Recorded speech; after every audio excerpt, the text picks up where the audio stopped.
ప్రారంభించినప్పటి నుంచే ఉన్నది ఇది.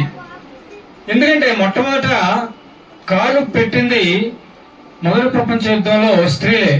అప్పుడు వేరే సైనికులుగా కూడా వాళ్ళు తీర్చిదిద్దబడ్డారు. ఎందుకంటే రష్యాలో ఆహార సంక్షోభం ఏర్పడింది. ఆహార సంక్షోభం ఏర్పడి ఆహార సమస్య ఏర్పడి తినడానికి తిండి లేనటువంటి పరిస్థితుల్లో అక్కడ ఉన్నటువంటి కొంతమంది సంపన్నులైనటువంటి స్త్రీలు బ్రెడ్ పేరిట ఆ బ్రెడ్ ని వాళ్ళే తయారు చేసి అక్కడ ఉన్నటువంటి ప్రజలకు పంచారు. అప్పుడు ఈ దినాన్ని అంతర్జాతీయ శ్రామిక దినోత్సవాన్ని కొంతమంది పెడదామని, అంతర్జాతీయ శ్రామిక మహిళా దినోత్సవం పెడదామని, అలాగే కాదు పురుషులు కూడా దీని వెనక ఉండి వాళ్ళు నడిపిస్తున్నారు కాబట్టి అంతర్జాతీయ పురుష దినోత్సవం అని పెడదామని, ఇలా డిఫరెంట్ పేర్లతో ముందుకు వచ్చి చివరికి అంతర్జాతీయ మహిళా దినోత్సవంగా స్థిరపడింది. యూరోప్ కంట్రీస్ లో ఇది ఎక్కువగా ఉంది. మన కంట్రీస్ లో కూడా అప్ టు తెలుగు రాష్ట్రాల వరకు కూడా ఇది దేదీప్యమానంగా వెలుగుతూ ఉంది. ఎందుకంటే స్త్రీ అమ్మగా, చెల్లిగా, అక్కగా, అలాగే అత్తయ్య గారుగా ఇలా వాళ్ళ వివిధ పాత్రలను పోషిస్తూ ఉన్నది. ప్రత్యేకించి ఈరోజు 2 రకాల ఫ్యామిలీస్ ఉంటాయి మనకు కుటుంబంలో. Hindu divided family, Hindu undivided family అని. హిందూ అవిభక్త కుటుంబ వ్యవస్థ, హిందూ కుటుంబ వ్యవస్థ అని. కుటుంబ వ్యవస్థ అవిభక్తం, అన్డివైడెడ్ అండ్ డివైడెడ్. డివైడ్ అవ్వాలన్నా, అన్డివైడెడ్ అవ్వాలి, విడిపోకుండా ఉండాలన్నా కూడా దాని వెనుక పురుషుడి కంటే కూడా స్త్రీనే ఎక్కువగా ఉంటది. ఎందుకంటే వాళ్ళు ఇచ్చే ట్రీట్మెంట్, ఆడబిడ్డకి ఇచ్చే ట్రీట్మెంట్ కానీ, అత్తగారికి ఇచ్చే ట్రీట్మెంట్లు కానీ, ఆ కుటుంబ సభ్యులకి ఇచ్చే ట్రీట్మెంట్ కానీ, ఆ ట్రీట్మెంట్ ఆధారంగా చేసుకుని ఆ కుటుంబం ముందుగా నడుస్తుంది. ఏ కుటుంబం అయితే ముందు నడిచిందో ఆ కుటుంబంలో ఉన్నటువంటి పురుషులు కానివ్వండి అందరూ కూడా, శ్రామికులందరూ కూడా మనోవికాసం, మెంటల్ ఎవల్యూషన్ తో ఉంటారు. ఎక్కడైతే మనోవికాసం ఉందో అక్కడ ఆటోమేటిక్ గా తిరిగి మన వ్యవస్థని పటిష్టవంతం చేసుకోవచ్చు. ఇప్పటికే అవ్యవస్థగా ఉన్నటువంటి వ్యవస్థలు ఉన్నాయి కొన్ని. Disorganised can be organised. ఇప్పటికే అవ్యవస్థలుగా ఉన్నటువంటి వాటిని వ్యవస్థలుగా తయారు చేయగలిగినటువంటి శక్తి ఈరోజు మనకి స్త్రీలకు ఉంది. అలాగే మమతగా అందించే మమత కానివ్వండి, ఆప్యాయత కానివ్వండి, అనురాగం కానివ్వండి, ఏసరింపులు కానివ్వండి, ఇవన్నీ కూడా సిచ్యువేషన్, ఆ సందర్భాన్ని బట్టి అతను ఎదుటి వ్యక్తి చేస్తున్నటువంటి తప్పులు, దోషాలని వేలెత్తి వాటిని రెక్టిఫై, వాటిని సవరించగలిగినటువంటి సత్తా కలిగినటువంటి స్త్రీలలో ఉండటం వల్లనే ఈరోజు పురుషుడు యొక్క విజయం వెనుక, ప్రతి పురుషుడు యొక్క విజయం వెనుక కూడా స్త్రీ ఉందంటంలో అతిశయోక్తి లేదు. అలాగే దాసిగా కానివ్వండి, మంత్రిగా కానివ్వండి, దాసిగా, మంత్రిగా లేదా రంభగా, లేకపోతే చిట్ట చివరికి మనకి భోజ్యేషు మాత, మన భోజనం ఆహారం ఎలా ఉండాలి, మనకు ఆహార్యం ఎలా ఉండాలి, ఇవన్నీ కూడా నేర్పేది ఆమె. కాబట్టి ఆమె దగ్గర నేర్చుకోవాలి. ఆ వ్యవస్థ పటిష్టవంతంగా ఉండాలి. వ్యవస్థ ఉండాలంటే కుటుంబ వ్యవస్థను పటిష్టవంతంగా తీర్చిదిద్దుతున్నటువంటి మహిళలందరూ కూడా ప్రధానవందనాలు తెలియజేసుకుంటూ అన్ని రంగాల్లో కూడా ముందుకు వచ్చేటువంటి ప్రయత్నం చేస్తూ ఉన్నారు. మన పురుషుల యొక్క ప్రోద్బలంతో కావచ్చు, స్వతహాగా కావచ్చు, వారు కూడా అన్ని రంగాల్లో ముందుకు వచ్చే ప్రయత్నం చేస్తూ ఉన్నారు. వారిని అందరినీ నేను ఈ సందర్భంగా అభినందిస్తూ, అదేవిధంగా మనం కాలేజీలలో, యూనివర్సిటీలో చూసినట్లయితే 60 to 75% మహిళలే కనబడతారు. పురుషులతో సమానంగా వాళ్ళు చదువుకుంటా ఉన్నారు, ఉద్యోగాల్లో వస్తూ ఉన్నారు. కానీ రాజకీయాలలో, సేవా రంగాల్లో కొంచెం తక్కువ ముందుకొచ్చి నిర్వహించలేకపోతా ఉన్నారు. అది కూడా మరి ఈ మధ్య కాలంలో 33% మహిళలకు ఇస్తున్నట్టుగా ఇవ్వాలని రాజ్యాంగంలో మార్పులు చేస్తున్నట్టు వింటున్నాం. మరి అది ఎంతవరకు వస్తుందో కానీ అందరూ కూడా ముందుకు రావాల్సిన అవసరం ఉంది. అన్ని రంగాల్లో మహిళలు కూడా ముందుకొచ్చి చక్కగా వారు కూడా సేవా కార్యక్రమాలు నిర్వహించాల్సిన అవసరం ఉంది. మహిళలు లేనిదే పురుషుడు అనేవాళ్ళు లేడు, ప్రపంచం లేదు. అందువల్ల వాళ్ళు కూడా ముందుకు రావాల్సిన అవసరం ఉందని నేను కోరుకుంటూ మరి ఈ అవకాశం ఇచ్చి ముందు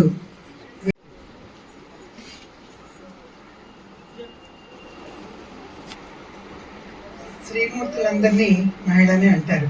అయితే ఒక ప్రేమ, ఒక త్యాగం, ఒక సహనం, ఇవన్నీ కూడాను ఒక తల్లిలో మనకు కనిపిస్తూ ఉంటాయి. ఇవన్నీ కలబోసిన ఒక మూసలో పోస్తే ఎలా అయితే అది ఆకారం రూపుదిద్దుకుంటుందో ఆ రూపుదిద్దుకున్న ఆకారాన్ని మహిళ అన్నారు. అందుకే మహిళకు చాలా ఓర్పు ఎక్కువ, చాలా సహనం. అలానే ఏ కార్యక్రమం అయినా కూడాను అవలీలగా చేయగలుగుతారు. ఎంత కష్టమైనా కూడాను చిరునవ్వుతో ఆమె చేయగలుగుతుంది. అలానే మనకు ఫస్ట్ సావిత్రిబాయి పూలేని తీసుకుంటే ఆమె అక్షరాస్యత, ఆ కాలంలోనే ఆమె. దైవకేశ్వర గారికి నమస్కారాలు. గురువు గారిని వేదికపైకి ఆహ్వానిస్తున్నాము సాధారణంగా. సావిత్రిబాయి పూలే గాని, అలానే ఇప్పుడు అంతరిక్షంలో ఉన్న సునీత విలియమ్స్, ఆమె కూడా ఒక మహిళే. 8 నెలల కాలం నుండి మన అంతరిక్షంలో ఉండి ఆమె ఎలాంటి పరిస్థితుల్లో ఉందో మనం ఊహించుకోవచ్చు.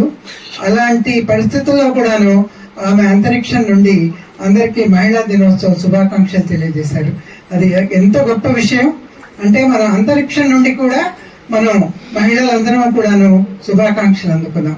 అలానే పివి సింధుని తీసుకోండి, తను ఒక మహిళే. తను మన షటిల్ బ్యాడ్మింటన్లో మన భారతదేశానికి ఎంత కీర్తి ప్రతిష్టలు తీసుకొచ్చింది, ఎన్ని మెడల్స్ వచ్చాయి. ఆ కాలంలో కోనేరు హంపి, తను కూడా మహిళ. తను కూడా చెస్ ఆడి ఎంత మంచి పేరు భారతదేశానికి తీసుకొచ్చింది. ఇలా ఒక్కొక్కళ్ళని చెప్పుకుంటూ పోతే చాలా మంది ఉన్నారు. వాళ్ళందరినీ మన ఆదర్శంగా తీసుకొని మన జీవితం కూడాను ఎంతలో కొంతన్నాను మనం ఎంత లేదన్నా మనం కూడా ఒక ఆదర్శవంతమైన మహిళగా మనం కూడా రూపుదిద్దుకోవాలి. ప్రతి దానిలో కూడాను మనం కూడా ఉన్నాము అని మన భాగస్వామ్యాన్ని మనం తెలియజేయాలి. ఆ రోజే మహిళా సాధికారత అనేది ఉంటుంది. ప్రతి దానిలో నేను ఆడదాన్ని కదా, నేను ఏం చేయగలను అని చెప్పి ఎవరు అనుకోకర్లేదు. మన ప్రతి పనిలో కూడాను ఇవాళ మన ఐటీ ఫీల్డ్ లో చూస్తే ఎంత మహిళలు పురుషులతో పాటు ఈక్వల్ గా ఉద్యోగాలు చేస్తున్నారు. అవంతాను ఒకానొక కాలంలో గృహిణి ఇంటికి మటుకే పరిమితం అయిపోయింది. కానీ ఈ కాలంలో మరి ప్రతి ఒక్కళ్ళు కూడాను ముందుకొచ్చి చదువుకొని వాళ్ళ మహిళా సాధికారత, మేము కూడా ఈక్వల్, మాకు కూడా ఈక్వల్ రైట్స్ ఉన్నాయని చెప్పి ప్రతి ఒక్కళ్ళు కూడాను తెలియజేస్తూ, వేజెస్ దగ్గర నుండి కూడాను పురుషులకు ఎక్కువ మాకు తక్కువ జీతాలు ఎందుకు అని చెప్పి అక్కడ కూడాను ప్రతి ఒక్కళ్ళు కూడాను ఫైట్ చేస్తూ మనం మహిళలు ఎందులో తక్కువ కాదు అని చెప్పి నిరూపించుకుంటూ ముందుకెళ్తూ ఉన్నారు. మరి మనమందరం కూడాను అదే బాటలో నడుద్దామని చెప్పి ఆశిస్తూ నాకు ఇంత చక్కటి అవకాశం ఇచ్చిన సుజనా మాన్యులు, సౌహృదయులు డాక్టర్ సముద్రాల వేణుగోపాలాచారి గారికి, వేదిక మీద ఉన్న ప్రముఖులందరికీ నమస్కారాలు. అలాగే ఈ సభలో ఉన్నటువంటి చిన్నారులకి, వారి తల్లిదండ్రులకి, నాట్య గురువులకి అందరికీ కూడా ఈ మహిళా దినోత్సవం సందర్భంగా, ఈ శుభ కార్యక్రమం సందర్భంగా శుభాభినందనలు ఆశిస్తున్నాను. సృజన ఆర్ట్ క్రియేషన్స్ ఎప్పుడు ఏ కార్యక్రమం చేసినా చిన్నారులను ప్రోత్సహించాలనే ఉద్దేశంతోనే కార్యక్రమాలు చేస్తున్నారు. వారి యొక్క ప్రోత్సాహంతో వందలాది మంది ఇదివరకు ప్రముఖులుగా రాణించారు. ఈనాటి పిల్లలు, కళాకారులు కూడా ఉజ్వలమైన భవిష్యత్తులో ముందుకు వెళ్తారని ఆశిస్తున్నాను. దానికి కారణం పెద్దలైనటువంటి సముద్రాల వేణుగోపాలాచారి, దైవించ శర్మ ఇటువంటి ప్రముఖులు ఉన్న చేతుల మీదుగా వారు ఈ అవార్డులను తీసుకోవడం చాలా సంతోషం. మన భారతీయత గొప్పతనాన్ని తెలియజేసేటువంటి ఈ కళల ద్వారా జాతీయ సమైక్యతను సాధించుకుందాం, సంస్కారాన్ని పెంపొందించుకుందాం, మన యొక్క అన్ని రంగాలలోనూ ముందంజ వేద్దామని ఆశిస్తూ దానికి అందరి సహకారం కోరుకుంటున్నాం. కార్యక్రమం ఈరోజు రేపు మొత్తం టోటల్గా నిన్నట్టుండి అంతర్జాతీయ మహిళా దినోత్సవ కార్యక్రమాలు మొదలైనాయి. ఈ నెలాఖరు వరకు అటు ప్రభుత్వంలోని ఉన్న మహిళా సంఘాలు కానీ, లేదా మహిళకు సంబంధించిన ఉద్యోగులు కానీ, ఉద్యోగులు కానీ, మరి ఎన్జిఓ ఆర్గనైజేషన్స్ కానీ నెలాఖరు వరకు మహిళా దినోత్సవ కార్యక్రమాలు పెద్ద ఎత్తున మరి చేసుకోవటం మన పరిపాటి. యుఎన్ఓ గతంలో 1975లో దీన్ని గుర్తించింది. ఎందుకంటే పెద్దలు చెప్పినట్టు న్యూయార్క్లో 15,000 మంది ఓటక్కు లేకుంటే ఆ ఓటక్కు కొరకు పోరాడడం, ఓటక్కుతో పాటు జీతాలు పెంచాలని నేను కూడా 1908లో న్యూయార్క్లో స్టార్ట్ అయిన మూమెంటు తర్వాత మరి ప్రపంచ దృష్టికి ఆకర్షించి అప్పుడున్న సోషలిస్టు పార్టీ 1909లో దీనికి జాతీయ మహిళా దినోత్సవం అని పేరు పెట్టడం, మరి క్లారా డెట్స్కీ అని చెప్పేసి అక్కడున్న అమెరికా సోషలిస్టు ప్రముఖుడు 1910లో అంతర్జాతీయ మహిళా దినోత్సవం ఏర్పాటు చేసి చివరికి రాను ఐక్యరాజ్య సమితి 1975లో అంతర్జాతీయ మహిళా దినోత్సవం అని చెప్పడం, అది 1975 నుంచి ప్రపంచ మొత్తంలో మార్చి 8వ తారీఖు నాడు మరి మహిళా దినోత్సవ కార్యక్రమం జరుపుతున్న నేపథ్యంలో మన ప్రాంతాల్లో కూడా ఈ కార్యక్రమాలు చేసుకుంటున్నాం. యుఎన్ఓ వారు ఒక మహిళా దినోత్సవం కాదు, అందరికి ఒక రోజు ఎవరికి డిసప్పాయింట్ కాకుండా ఒక్కొక్క రోజు ఒకరు పెట్టిండ్రు. పురుష దినోత్సవం పెట్టిండ్రు, పిల్లల దినోత్సవం పెట్టిండ్రు, అదేవిధంగా స్నేక్స్ డే అని పెట్టిండ్రు, మరి హార్ట్ కార్డియాలజీ డాక్టర్ పెట్టిండ్రు, డాక్టర్స్ డే అని పెట్టిండ్రు, ఇంజనీర్స్ డే అని పెట్టిండ్రు. అంటే అట్లీస్ట్ ఆ రోజున సిగ్నిఫికెన్స్ ఉంటుంది. ఈరోజు మహిళా దినోత్సవం అంటే అందరు మహిళల గురించి మాట్లాడారు. ఇప్పుడు పెద్దవాళ్ళంతో మొదలు పెడితే అందరు కూడా మహిళలు దేవతలు, మహిళలు ఒప్పుకున్న వాళ్ళు, మహిళలు కన్నా ఎవరు గొప్ప లేరు సొసైటీలో అని ప్రతి ఒక్కరు మాట్లాడారు. కానీ ఇది ఒక్కరోజుకే పరిమితం కావద్దు, జీవితాంతం ఇదంతా కూడా మహిళలకు అగ్రస్థానం ఇచ్చే విధంగానే సమాజం ఉండాలని చెప్పేసి ఈ సందర్భంగా కోరుకుంటూ, మరి ఈరోజు నేను ఇందాక చెప్పాను మేడం, ఇప్పుడు మనకు రాజకీయాల్లో కూడా ఒక ఇందిరాగాంధీ గారు కావచ్చు, ఇప్పుడు సోనియా గాంధీ గారు కావచ్చు, మమతా బెనర్జీ కావచ్చు, అదేవిధంగా రిజిస్ట్రేషన్ జయలలిత కావచ్చు, మాయావతి గారు కావచ్చు, అంటే వీళ్ళందరూ కూడా రాజకీయాల్లో కూడా ఒక తమ వంతు పురుషుతో సమానంగా రాజ్యాలు ప్రభుత్వాలు వెళ్ళారు. అదేవిధంగా ఈరోజు గతంలో సునీత విలియమ్స్ కూడా దాదాపు సంవత్సరం నుంచి కుటుంబాన్ని దూరమై మరి ఆక్సిజన్ తోటి ఈరోజు ఇవాళ కూడా ఆమె సునీత విలియమ్స్ గారు దేశ ప్రజలందరికీ మహిళా దినోత్సవ కార్యక్రమం చెప్పారు. అంటే మహిళలకు ఏదంటే అన్ని రంగాల్లో అవకాశం ఇస్తే ముందుకు పోతారు. మరి మా ప్రాంతంలో సింగరేణి కార్మికులు ఉన్నారు. సింగరేణి కార్మికులు ఇప్పుడు 108 మంది అండర్ గ్రౌండ్లో పనిచేస్తున్నారు. మహిళలే అండర్ గ్రౌండ్లో పనిచేసే శక్తి వాళ్ళకు ఉండదు. కానీ కాకపోతే లాస్ట్ ఇయర్ నుంచి కాంగ్రెస్ ప్రభుత్వం వచ్చిన తర్వాత అండర్ గ్రౌండ్లో కూడా వాళ్ళని చేసుకోవచ్చు అని చెప్తే దానికి కూడా అండర్ గ్రౌండ్లో కూడా మహిళలు పనిచేస్తున్నారు. 10% సింగరేణి డిపార్ట్మెంట్లో 10% మహిళలు ఉన్నారు.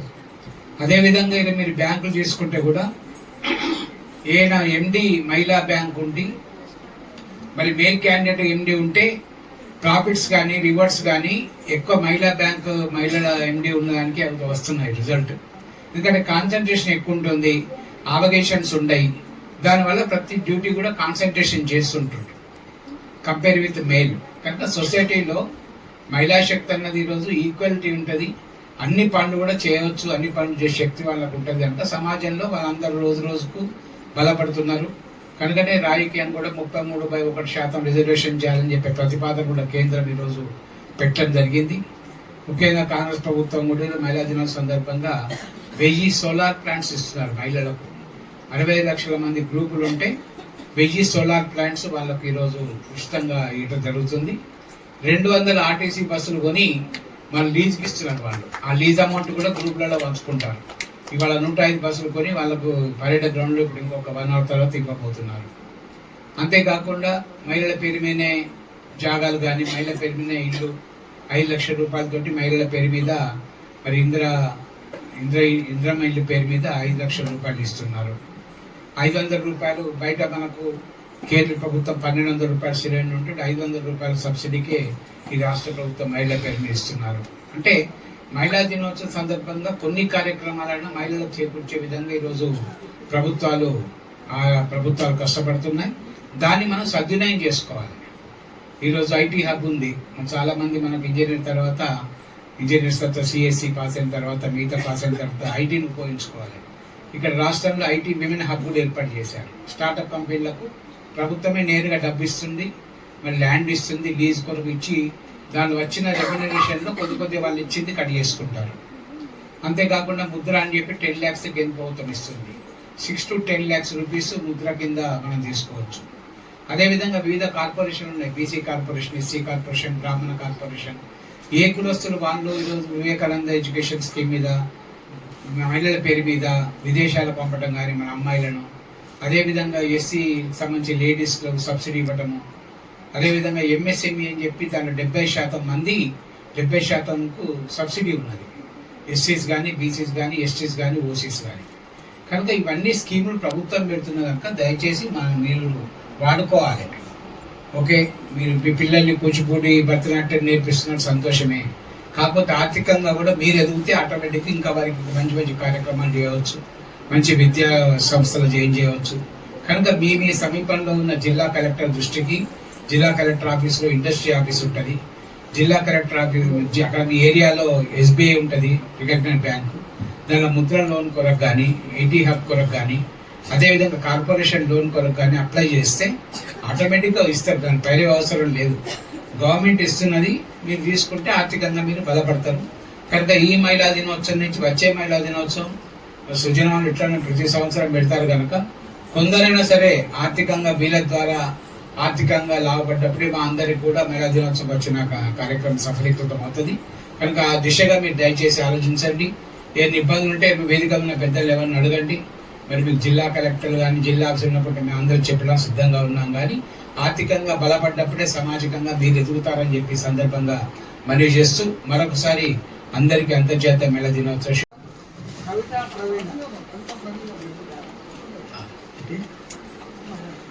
కవితా ప్రవీణ అనే బిరుదుతో ఈ మహిళా దినోత్సవం సందర్భంగా వారిని సత్కరిస్తున్నాము మేము. సముద్రాల శ్రీదేవి గారిని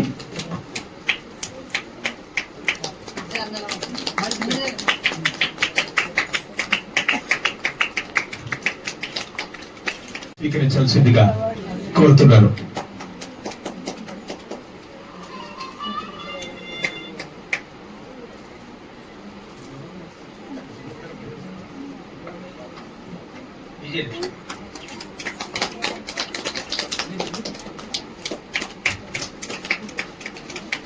రచయితగా సృజన ఆర్ట్ క్రియేషన్స్.